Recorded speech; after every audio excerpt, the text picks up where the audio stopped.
comprado, remido pelo sangue de Cristo, que temos a dupla cidadania. Somos cidadão brasileiro, mas somos também cidadão dos céus. Aleluia! Quem nós somos? Nós somos um povo que não queremos ser ignorados. Não somos melhores, mas somos diferentes. Diferente porque fomos transformados pelo sangue do Cordeiro de Deus. Louvado seja o nome do Senhor para sempre. Estamos em mais de 200 países no mundo. A Assembleia de Deus é uma grande potência, porque Deus resolveu abençoar esse povo. Estou alegre por ver aqui nesta noite, apesar de estarmos de longe do nosso domicílio, da sede, mas um bom número de irmãos de quase todas as partes. Nós somos hoje em Centro-Sé 21 congregação, mais a sede e o templo central. Louvado seja o nome do Senhor para sempre. Tudo isso para a glória de Deus. Mas nesta noite eu não vou contar a nossa história, pois a nossa história se limita em homens mortais e mulheres mortais que vêm ao mundo, que passam e se vão. Mas hoje eu vou falar de alguém. Eu quero falar sobre um tema, não quem somos nós, mas o tema será: quem é Jesus? Eu gostaria que você repetisse comigo esse tema. Quem é Jesus? Mais uma vez bem forte a multidão. Quem é Jesus? Mais uma vez bem forte. Quem é Jesus? Quem é Jesus? É um tema que até parece raso, mas é um tema que tem uma profundidade muito grande, apesar de que o nome Jesus estão estampados nas camisas dos jovens, na frente e atrás.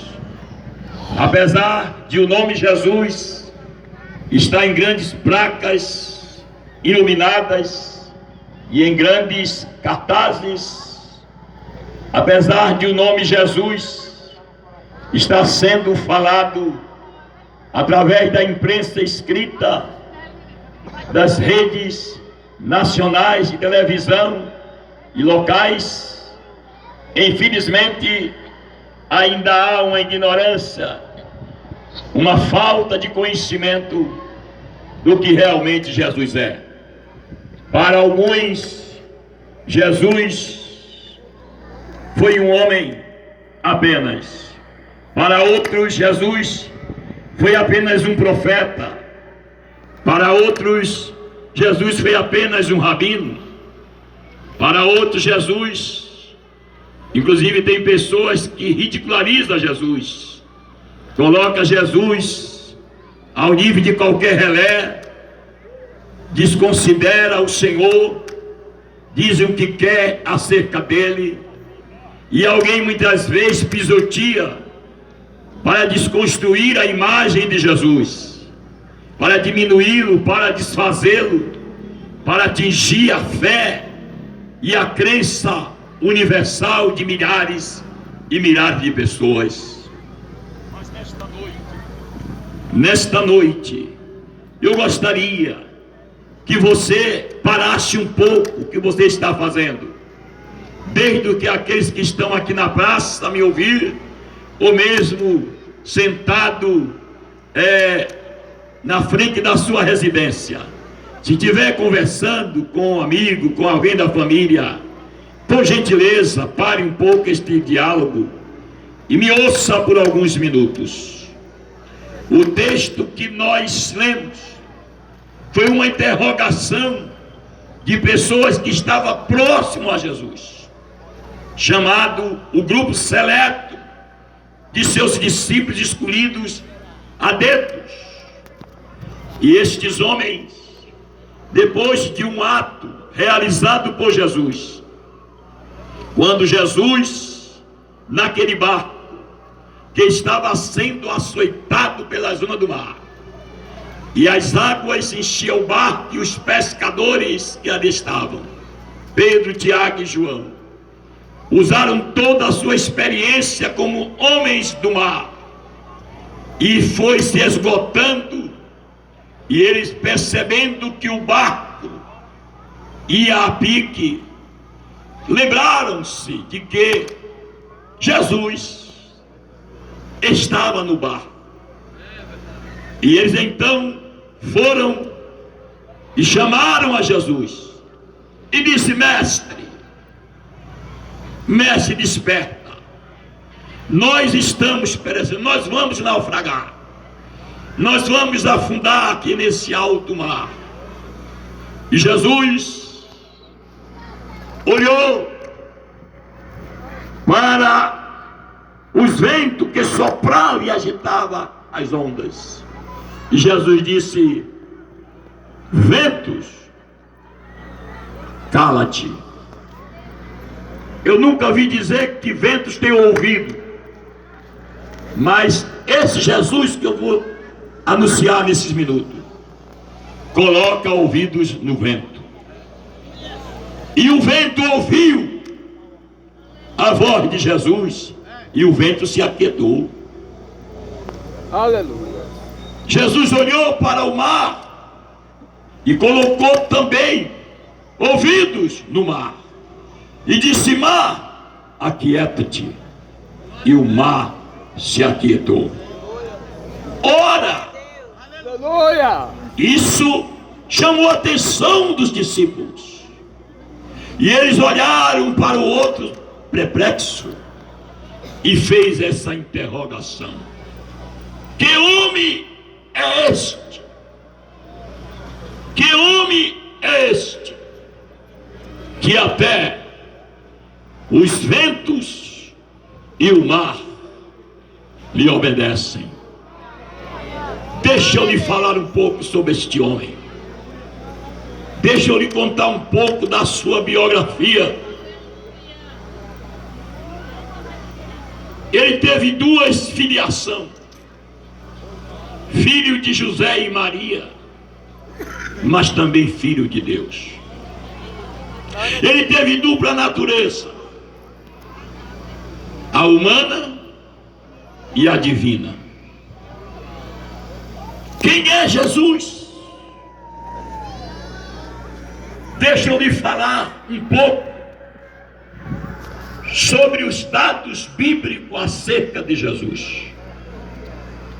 Reportamos ao início da história, registrado no livro de Gênesis, o livro dos princípios, o livro do começo, das origens, a narrativa do livro de Gênesis narra-nos que Deus criou um homem e também formou uma mulher e colocou no jardim que o próprio Deus preparou.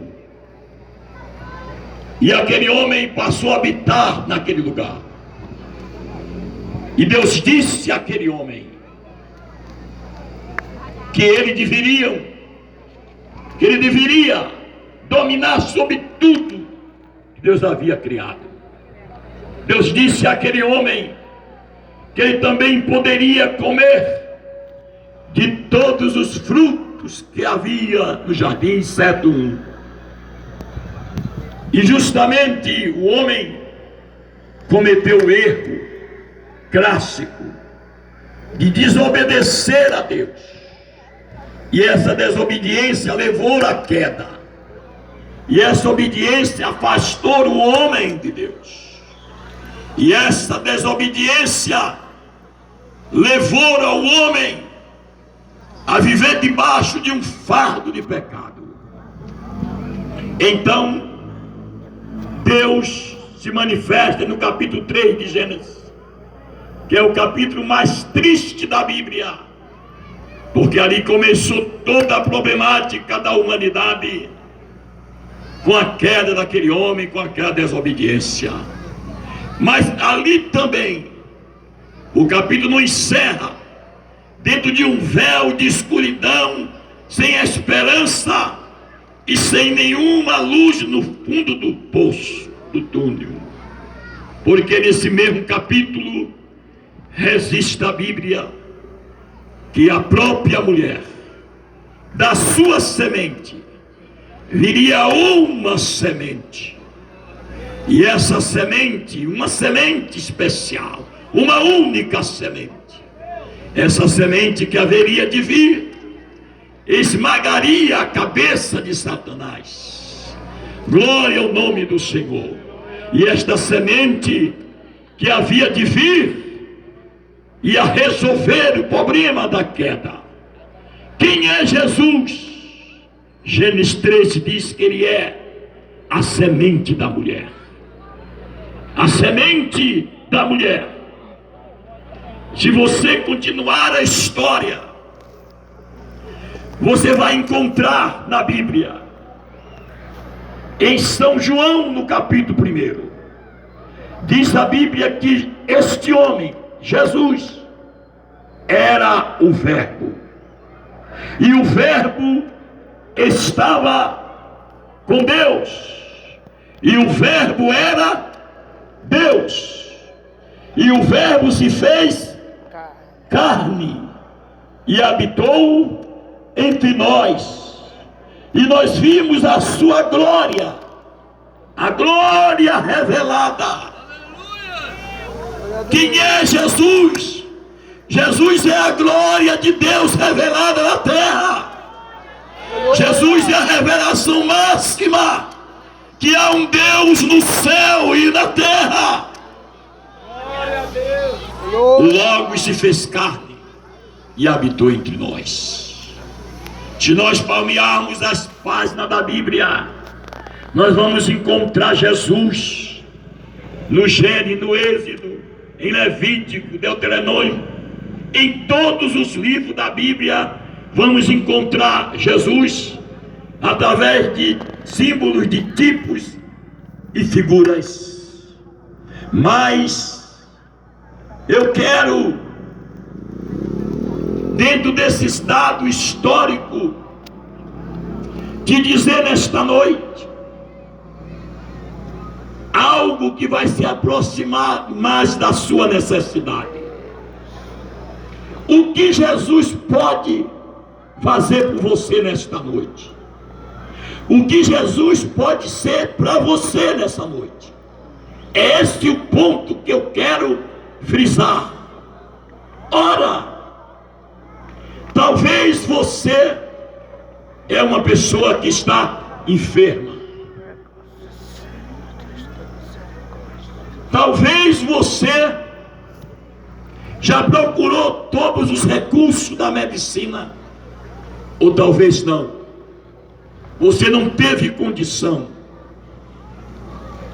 O Sistema Único de Saúde não resolveu ainda o seu problema. Você aguarda ansiosamente.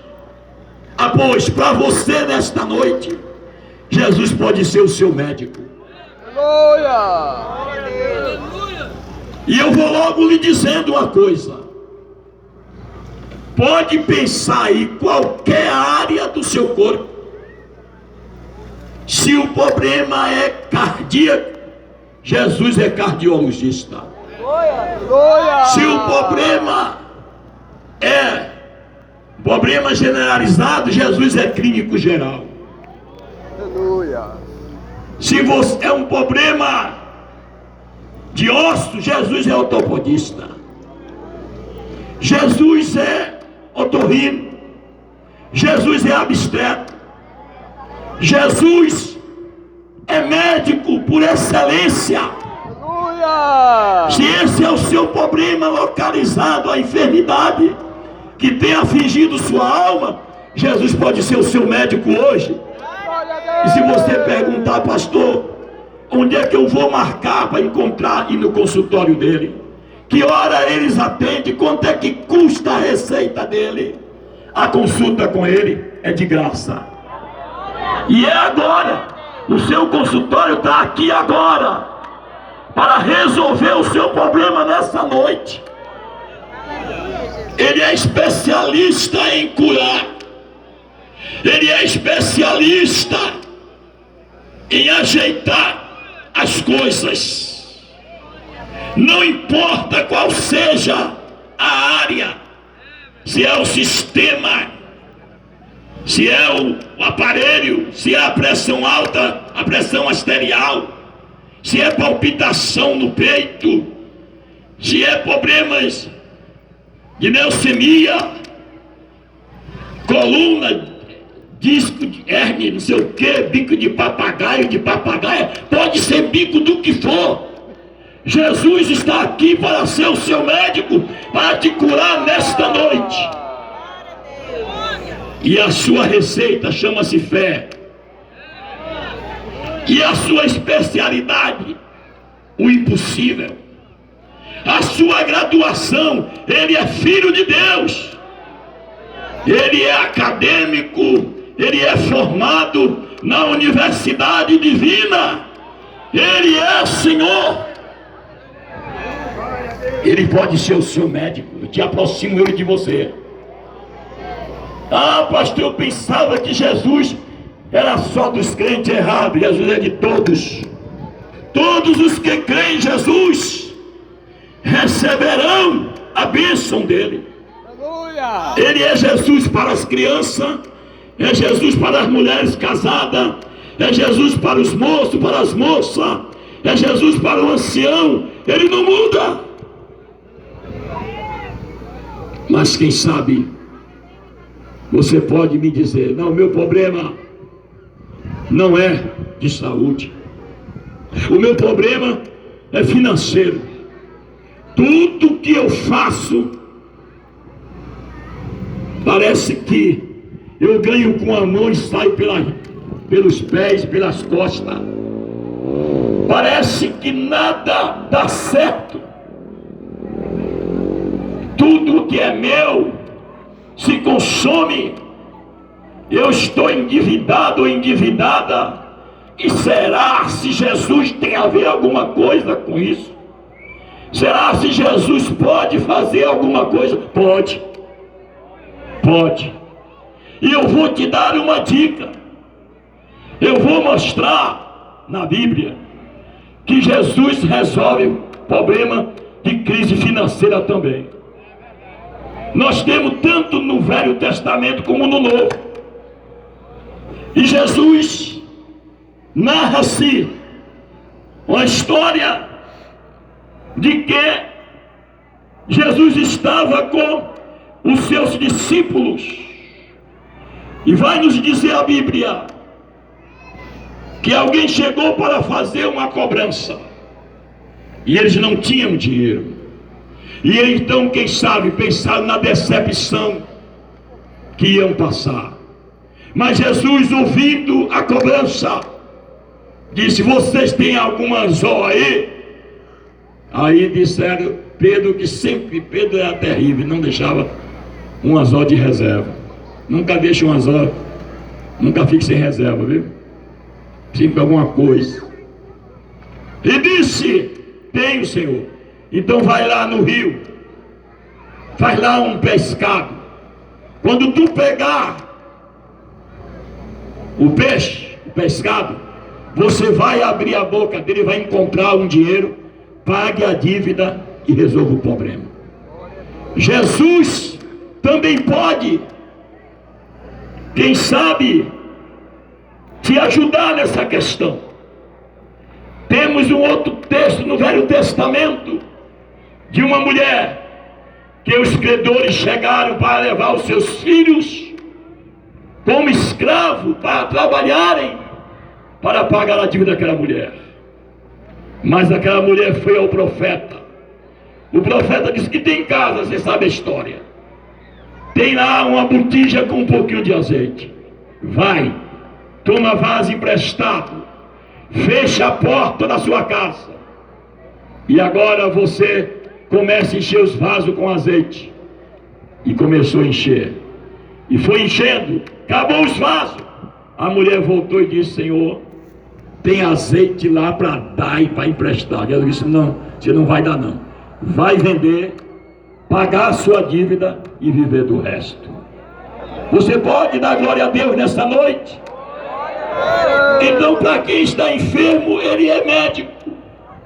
Para quem está endividado, Ele é o quê? Solucionador de crise. Mas você pode dizer: o problema não é dívida, tudo bem. Mas eu tenho um problema de depressão. Depressão. Eu vivo tomando comprimidos meses, anos, para poder ter um pouco de alívio e quem sabe conseguir dormir. Olha, Jesus cura de depressão. Quem crê que Jesus cura de depressão? Jesus pode te curar nessa noite. E você ter a noite mais maravilhosa da sua vida. Você vai dormir que nem um anjo ou como uma anja. Porque não existe anja, né? Mas aqui mulher pode... Né? As mulheres, para dar um título às mulheres. Você vai dormir. Eu quero falar sobre o sono que você vai ter quando Jesus tirar este mal. Você pode me dizer: mas eu tenho um outro problema, é que eu estou confuso. Eu não sei que caminho eu devo seguir. Eu não sei em que porta, em que igreja eu devo pertencer. Porque é tantas igrejas e eu não sei. Eu fico turbado ou turbada. Mas Jesus vai te dizer o que você deve fazer. Jesus não vai te dizer nunca: procure placa de igreja A, igreja B, igreja C. Jesus vai dizer assim: vinde a mim, todos que estáis cansados e oprimidos, e eu vos aliviarei. Jesus vai dizer assim para você: eu sou o caminho, a verdade e a vida. Ninguém vem ao Pai senão por mim. É isso que Jesus vai direto ao assunto. Jesus quer tirar toda a perturbação. Depois que você aceita Jesus, vai se tornar tudo claro, porque você vai enxergar com clareza o povo que diz que segue a Deus, o seu testemunho de vida, se é um testemunho eficaz, se sua vida condiz com a confissão que ele faz, e você então vai se ajuntar a este povo. Você vai servir a Deus junto com este povo, porque Jesus faz cessar todas essas dúvidas e essas incertezas do ser humano. Mas quem é Jesus? Aqui é um ponto principal. Jesus é o Salvador da sua alma. Jesus é o Salvador da sua alma. Joel não salva, Pedro não salva, Benedito não salva, não. A placa da Assembleia de Deus não salva, nenhuma placa. Se alguém fundar uma igreja e fazer essa propaganda para você e dizer: venha para essa igreja que ela te salva, cai fora, não vá não. Igreja nenhuma salva. Igreja é para quem já é salvo. Quem salva é Jesus. Só Jesus salva. Está escrito em Atos 4:12: porque não há um nome dado nos céus nem na terra entre os homens pelo qual devamos ser salvos, a não ser no nome de Jesus. O próprio nome Jesus significa Salvador. As 5 letras mais preciosas do alfabeto: J, justo; E, esperança; S, Salvador; U, único mediador; e o último S, salvação. O próprio nome Jesus encerra, abre e fecha a porta da salvação. Ele diz: eu sou a porta, quem entrar por mim, salvar-se-á, entrará, sairá e achará o quê? Pastagem. Só Jesus salva. Mas se você conhece a Jesus, você vai ter tranquilidade e paz. Glória a Deus. Aleluia. Ah, o seu problema é outro. Ah, meu problema, pastor, é falta de paz. Eu não tenho paz na minha casa. Eu não tenho paz quando eu saio.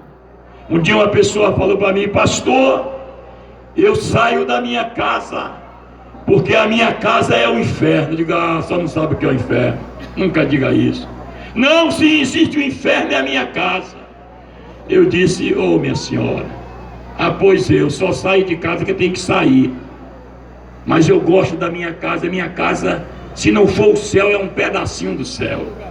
Ela disse: então, o que é que eu faço para minha casa ser que nem a do Senhor?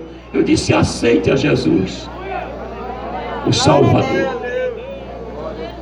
E por que Jesus? Porque Jesus disse: deixo-vos a minha paz eu vos dou. Não se turbe o vosso coração, nem se atemorize.